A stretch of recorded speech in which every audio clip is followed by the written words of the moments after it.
you're going to talk about the intersection between restrictive gender norms and climate obstruction in the year of our Lord, 2025, you have to also look at the crossover between anti-trans groups and anti-climate groups. Because, folks, that Venn diagram is a circle. Welcome back to Carbon Bros, a collaboration between Drilled and Non-Toxic. I'm Amy Westervelt. I'm Daniel Penny. Today, we're bringing you a conversation with Vivian Taylor, one of the key researchers behind a story you might have seen earlier this year in Atmos and Heated about the fossil billionaires funding anti-trans campaigns. Vivian has been working on both trans rights and climate issues for a very long time, so we figured she was the perfect person to talk to about all of it.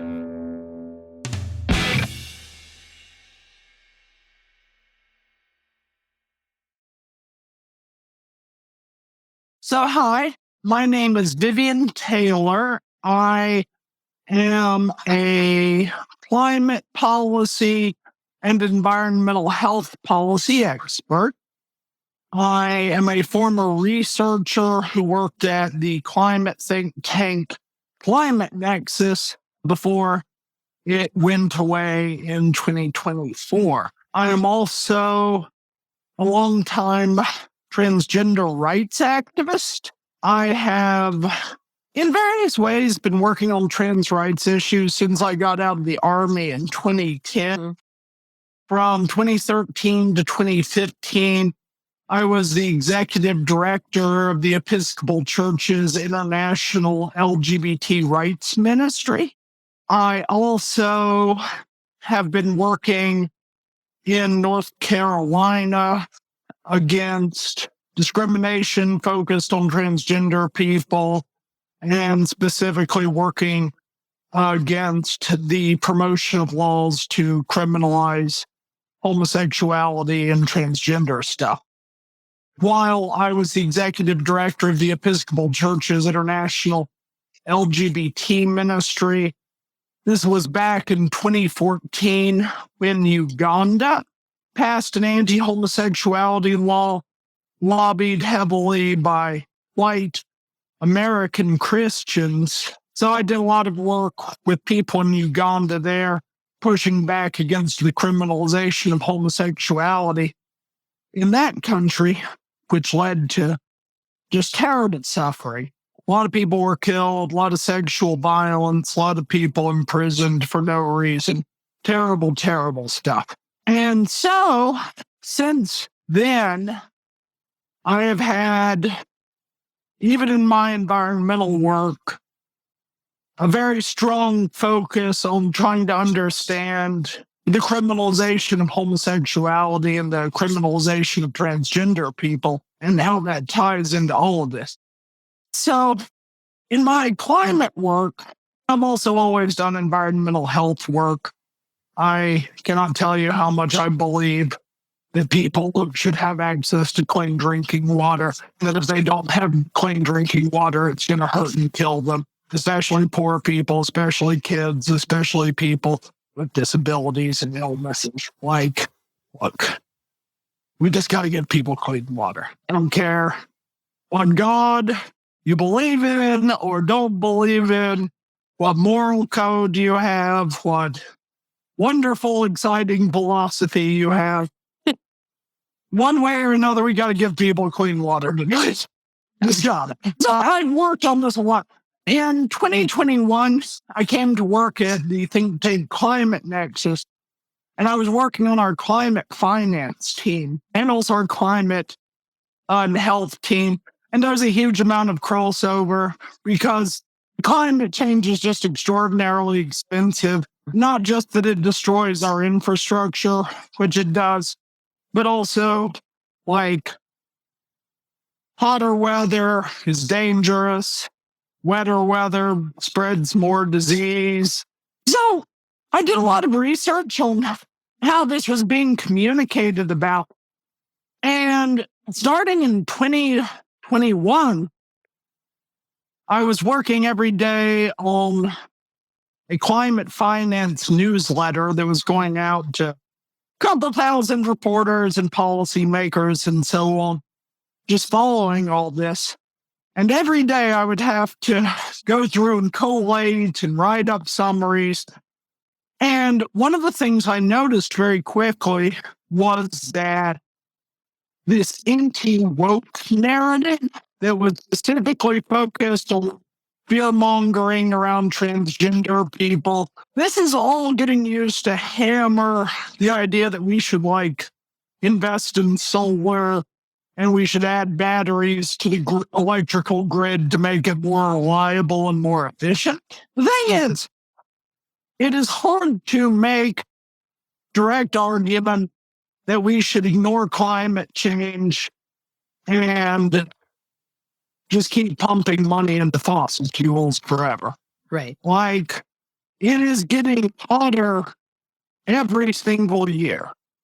We are having high tide flooding in places that we have never had high tide flooding before, and it's happening regularly because the sea levels are already rising. It's not an emperor's new clothes thing.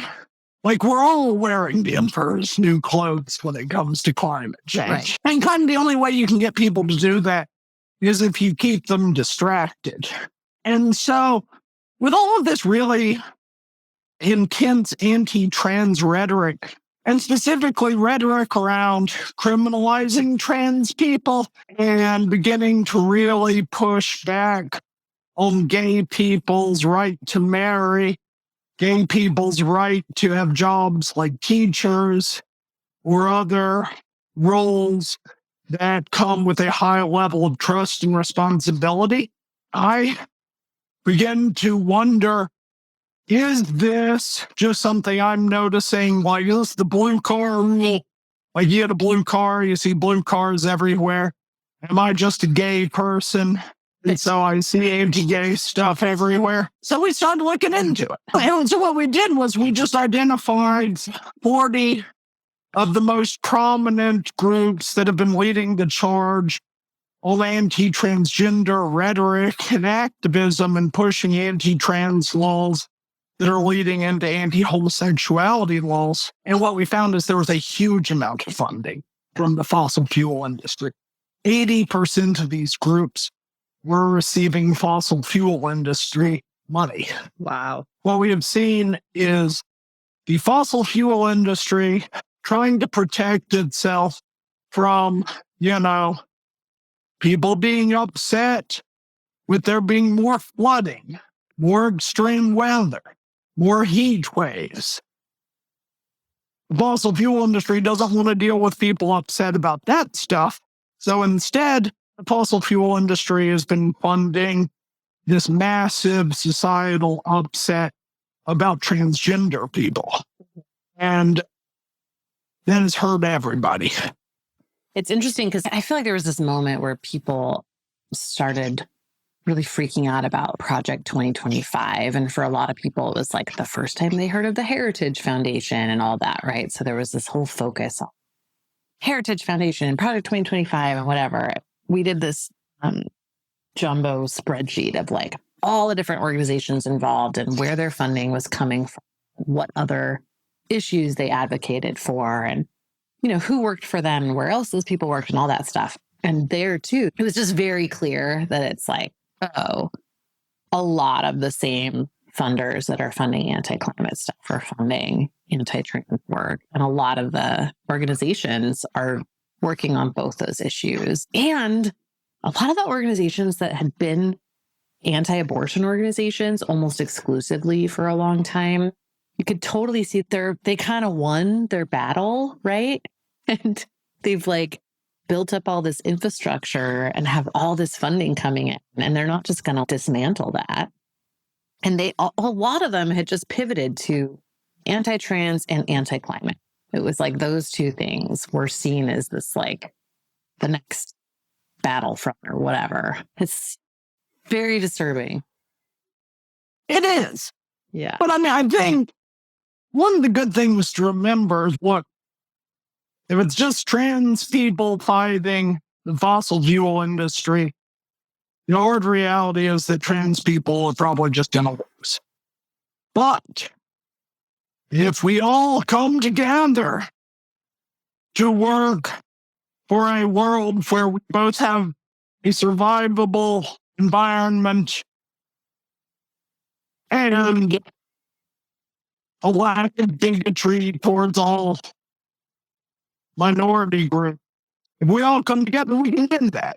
We have the ability to just choose a world. And look, we all know that we have to choose a world. There's room for everybody. Like, look, I'm not trying to push my religion. I have a master's of divinity too. Mm-hmm. Like, 2,000 years ago, 2,000 years ago, St. Paul, in the earliest Christian text that we still have a copy of, written, the book of Galatians, said, in Jesus Christ, there is no Jew or Greek, slave or free, no male or female. 2,000 years ago, Wow. at the foundation of the religion that so many people today still believe in, we were saying, well, we got to do something where rich or poor, no matter your your ethnicity, your race, whatever, no matter your gender, Yeah. we're all people. We're all in this together. We're all in the image of like God, you know? And I don't mean to get religious, but I'm just saying, we have thousands of years of being like, no, the most important thing is you take care of the poor, you take care of the sick. When there are people who've been imprisoned, you have to think about their needs and be good to them, even if they've done something you don't like. We gotta, not have racism and sexism and classism. We just gotta work together and, not hurt poor sick people. Yeah. Yeah. We have the answers. And much like we have the answers to do something meaningful about climate change that will result in a high quality outcome for every human being on the planet. We have the ability, and we can't let these wealthy fossil fuel companies use their billions of dollars to split us up and turn us against one another and keep us all in a place where we're being hurt. Mm-hmm. Mm-hmm. I find that every time I look at this, I'm kind of shocked at the fact that really a lot of these right-wing organizations in their way are more intersectional than climate organizations. Like they're working on anti-climate, anti-trans, anti-women, anti-reproductive rights, anti-everything all at once, right? You've worked in climate spaces for a long time. Why is this so hard for climate organizations to wrap their head around? Because I don't think actually if it's just the people who care about climate change, you win that either. I think people are scared.